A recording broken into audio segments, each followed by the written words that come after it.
নমস্কাৰ বন্ধুসকল, মই হাতীমে আজি আকৌ পুনৰে আপোনালোকৰ মাজলৈ উপস্থিত হ'লোহি।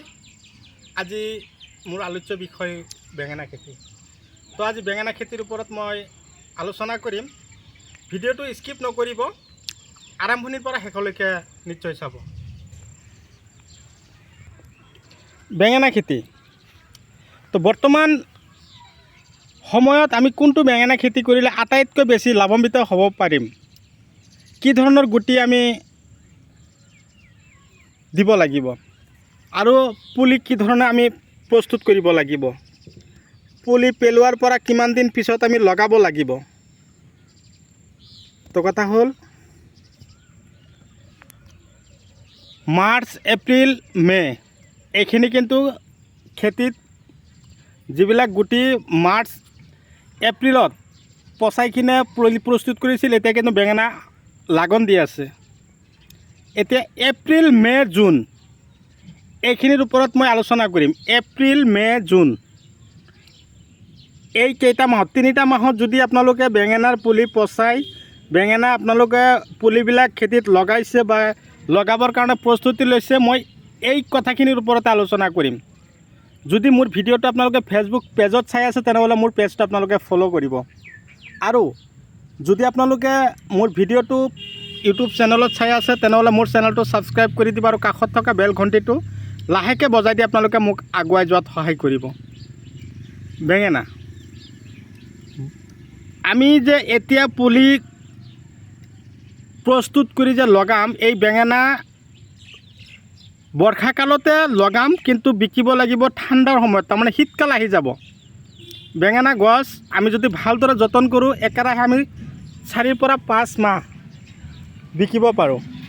যিটো খেতি আপোনালোকক দেখুৱাই আছোঁ এইটো খেতিত অলৰেডি যিটো ৰাভাদা গ'ল্ড, মনত ৰাখিব গুটিৰ নাম মই কৈ দিলোঁ, ৰাভাদা গ'ল্ড। এইটো বেঙেনা পুলি পচাই আজি তাৰমানে মই ভিডিঅ' য'ত দি আছোঁ, আজি লগোৱা মোটামুটি 15 দিন হ'ল। 15 দিন পিছতে মই আপোনালোকলৈ এই খেতিৰ ভিডিঅ' পঠাই দিলোঁ।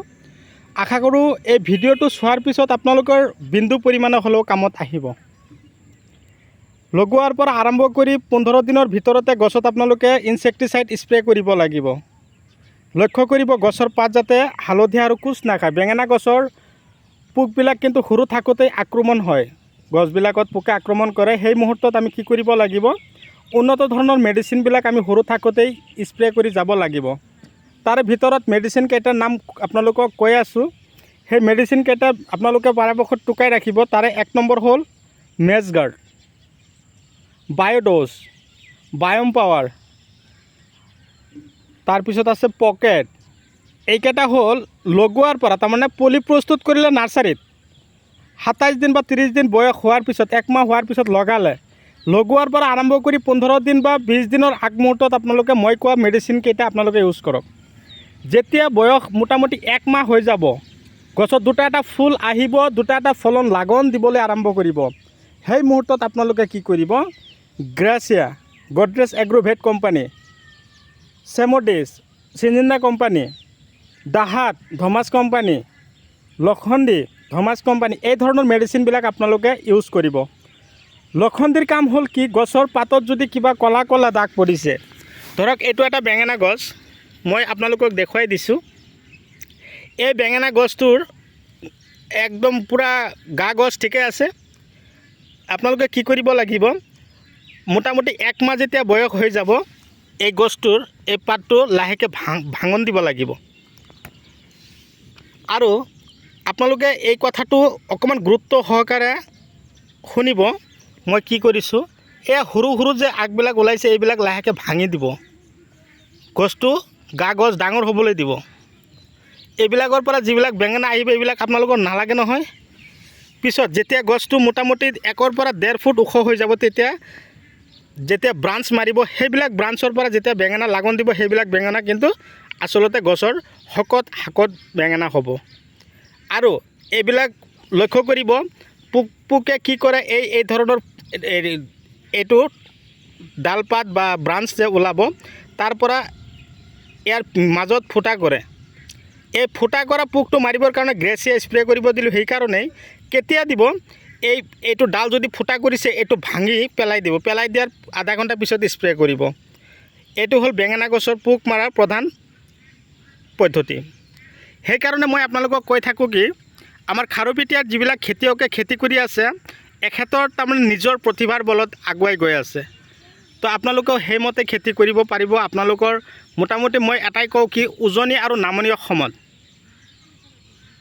মই কিন্তু এটা কথাই কৈছোঁ, আপোনালোকে 100% কৰিব পাৰিব যদি আপোনালোকে মোৰ ভিডিঅ'বিলাক গুৰুত্ব সহকাৰে চাই আৰু আপোনালোকে মোৰ মতে কৰিব পাৰে। আপোনালোকৰ খেতি 100% আপোনালোকে খেতিৰ পৰা ছাকচেছ হ'বই হ'ব। ইয়াত অলৰেডি 3 কঠা মাটি বেঙেনা খেতি কৰা হৈছে। এই খেতি কৰাৰ আগমুহূৰ্তত আপোনালোকে খেতি কৰিছে। এতিয়া কথা হ'ল আমি 2টা পৰ্যায়ত খেতি কৰিব পাৰিম, এটা হ'ল অৰ্গেনিক আৰু এটা হ'ল কেমিকেল। মই যিবিলাক খেতি কৰি আছোঁ অৰ্গেনিক পদ্ধতি মতে কৰি আছোঁ, বিশেষকৈ কেঁচু সাৰ তাৰপিছত গোবৰ সাৰ বেছিকৈ ঘটাওঁ। কিন্তু আপোনালোকে কেমিকেল দি খেতি কৰক, কোনো কথা নাই। কিন্তু কথা হ'ল কি গোবৰ সাৰটো দিবৰ কাৰণে 100% প্ৰস্তুতি ল'বই লাগিব।